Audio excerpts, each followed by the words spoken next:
সাগৰীয় কালঘূৰ্ণিৰ ৰেমালৰ সন্ত্ৰাসৰ ফলতে এতিয়া অসমত এক অভাৱনীয় পৰিৱেশৰ সৃষ্টি হোৱা পৰিলক্ষিত হৈছে। ৰাজ্যৰ প্ৰান্তে প্ৰান্তে ভয়াৱহ বান পৰিস্থিতিৰ সৃষ্টি হোৱা পৰিলক্ষিত হৈছে। ৰাজ্যৰ বহুকেইটা অঞ্চল আজিও বানত ডুবি থকা পৰিলক্ষিত হৈছে। আজিৰ দিনটোত ক'ত ক'ত বানৰ সন্ত্ৰাস চলিছে, আগন্তুক কেইদিনত কেনেধৰণৰ হ'ব পৰিস্থিতি, এই মুহূৰ্তত শেহতীয়া আপডেট জনাম।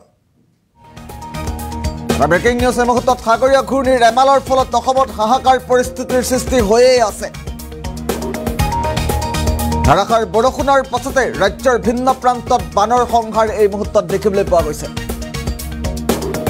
ৰাজপথত ঘৰ দুৱাৰ সকলো উটুৱাই দিছে বানে। ৰাজপথ ঘৰ দুৱাৰ সকলো যেন এতিয়া বানৰ কবলত।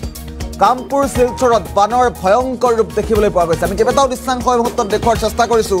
কামপুৰত কেনেধৰণৰ পৰিৱেশৰ সৃষ্টি হৈছিল সেয়া দেখুৱালোঁ।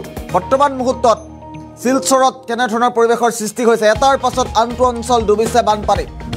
কাছাৰৰ উধাৰবন্ধত মধুৰা নৈৰ সংহাৰী ৰূপ।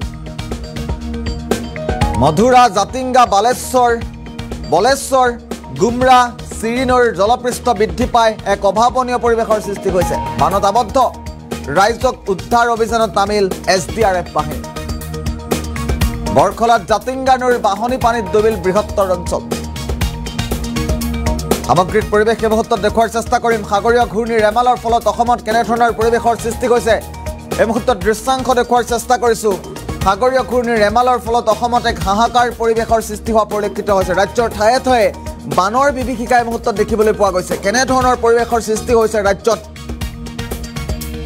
বংগোপসাগৰত সৃষ্টি হোৱা কালঘূৰ্ণি ৰেমালৰ প্ৰভাৱ অসমত কেনেধৰণে পৰিছে, কেনেধৰণৰ পৰিৱেশ পৰিস্থিতিৰ উদ্ভৱ হৈছে এই মুহূৰ্তত দৃশ্যাংশকেইটা এবাৰ চাওক।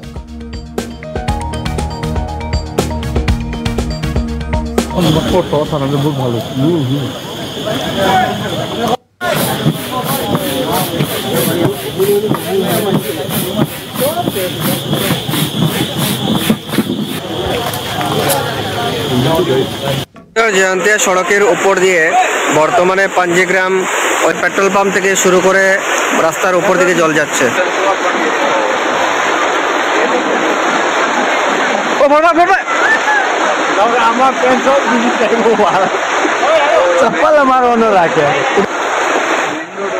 এই মুহূৰ্তত আমি দেখুৱাইছোঁ কামপুৰ আৰু শিলচৰত কেনেধৰণৰ পৰিস্থিতিৰ উদ্ভৱ হৈছে। শেহতীয়া পৰিস্থিতি এই মুহূৰ্তত দেখুওৱাৰ চেষ্টা কৰিছোঁ।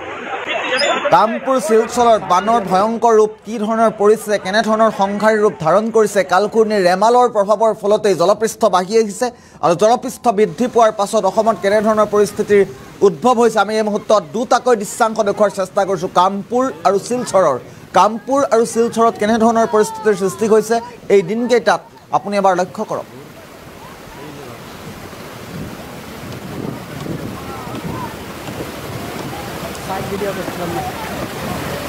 আৰু শেহতীয়া পৰিস্থিতি মুহূৰ্তত দেখুওৱাৰ চেষ্টা কৰিছোঁ। কামপুৰ আৰু শিলচৰৰ সামগ্ৰিক পৰিৱেশ। আমি শিলচৰৰ দৃশ্যাংশটো বাহঁতৰ স্ক্ৰীণত দেখুৱাই আছোঁ কেনেধৰণৰ পৰিৱেশৰ সৃষ্টি হৈছে। মন্তব্য আছে, পোনপ্ৰথমে মন্তব্য শুনাই লোৱাৰ চেষ্টা কৰিম।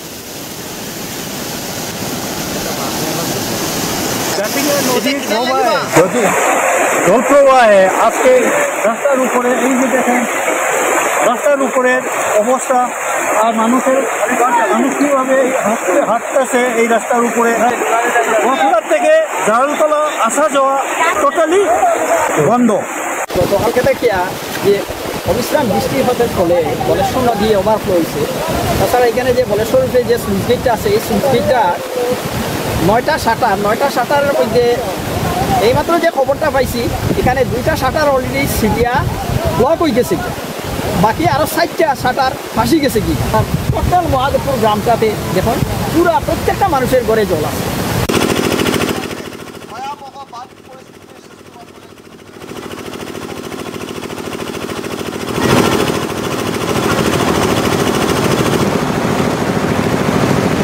আমি দৃশ্যাংশ দেখুৱাইছোঁ। সামগ্ৰিক পৰিৱেশ এই মুহূৰ্তত জনাই যোৱাৰ চেষ্টা কৰিছোঁ কেনেধৰণৰ পৰিৱেশৰ সৃষ্টি হৈছে ৰাজ্যত। কালঘূৰ্ণি ৰেমালৰ সন্ত্ৰাস কিদৰে চলিছে অসমত দৃশ্যাংশকেইটা লক্ষ্য কৰি আপুনি হয়তো অনুভৱ কৰিব পাৰিছে। সমগ্ৰ দেশতেই ৰেমালৰ সন্ত্ৰাসৰ ফলত বৰ্তমান মুহূৰ্তলৈকে 35জনকৈ লোকৰ মৃত্যু হোৱাৰ খবৰ আহিছে। তাৰ মাজতে এই মুহূৰ্তত উদ্বেগজনক খবৰটো এই মুহূৰ্তত জনোৱাৰ চেষ্টা কৰিছোঁ। অসমত জলপৃষ্ঠ বাঢ়ি যোৱাৰ ফলত বৃদ্ধি পোৱাৰ পাছত কেনেধৰণৰ বান পৰিস্থিতিৰ সৃষ্টি হৈছে। কালিৰ দিনটোত ধুমুহাৰ সৃষ্টি হৈছিল, ঘূৰ্ণী বতাহৰ সৃষ্টি হৈছিল আৰু ধুমুহাৰ ফলত কালিৰ দিনটোত এগৰাকী ছাত্ৰৰ মৃত্যু হোৱাৰ খবৰো আমি আপোনালোকক জনাইছিলোঁ। এনেধৰণৰ পৰিৱেশৰ সৃষ্টি হৈছিল কালিৰ দিনটোত আৰু আজি পুৱাৰ ভাগত এনেধৰণৰ সন্ত্ৰাসিত কৰিয়েই আছে কাল ঘূৰ্ণীৰ ৰেমালে। আৰু ৰেমালৰ সন্ত্ৰাসত এতিয়াও বিভীষিকা কমা নাই ৰাজ্যবাসীৰ মাজত। দুটাকৈ স্থানৰ দৃশ্যাংশ এই মুহূৰ্তত দেখুৱাৰ চেষ্টা কৰিছোঁ।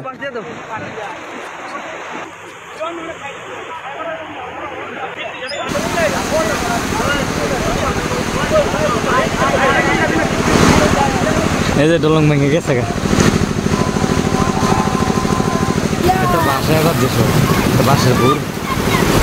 ৰেমাল উত্তৰ পূবত ৰেমালে সন্ত্ৰাসৰ সৃষ্টি কৰাৰ পাছতেই ধুমুহা বৰষুণ বজ্ৰপাত বৃষ্টিৰ প্ৰকোপ বৃদ্ধি পোৱা দেখা পোৱা গৈছিল আৰু তাৰ পাছতেই নদীৰ জলপৃষ্ঠ বাঢ়ি গৈছিল আৰু অৱশেষত কি ধৰণৰ পৰিৱেশৰ সৃষ্টি হৈছে দৃশ্যাংশকেইটা চাওক।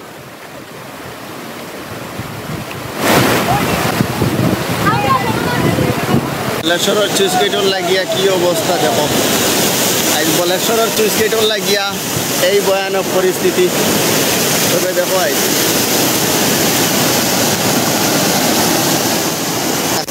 এটা কিটার লাগিবা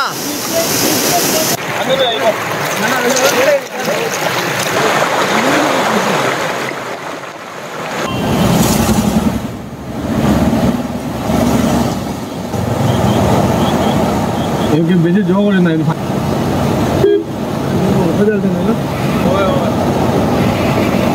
বেশি আবার জোর করতে পারছে না ফেরানোর নিয়ে পানি স্পিড বাড়িলে বাদে গাড়ি জাতিঙ্গা নদীর প্রবাহে যদি জল প্রবাহে আজকে রাস্তার উপরে এই যে দেখেন রাস্তার উপরের অবস্থা আর মানুষ কীভাবে হাঁটতেছে এই রাস্তার উপরে বসলার থেকে জারুলতলা আসা যাওয়া টোটালি বন্ধ। গতকালকে দেখিয়া যে অবিশ্রাম বৃষ্টির হতে ফলে বলেশ্বর নদী ওভারফ্লো হয়েছে।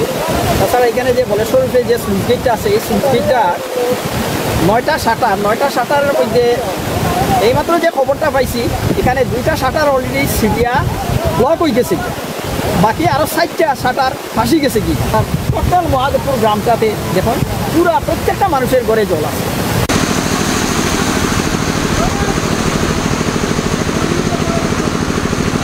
এই যে দলং ভেঙে গেছে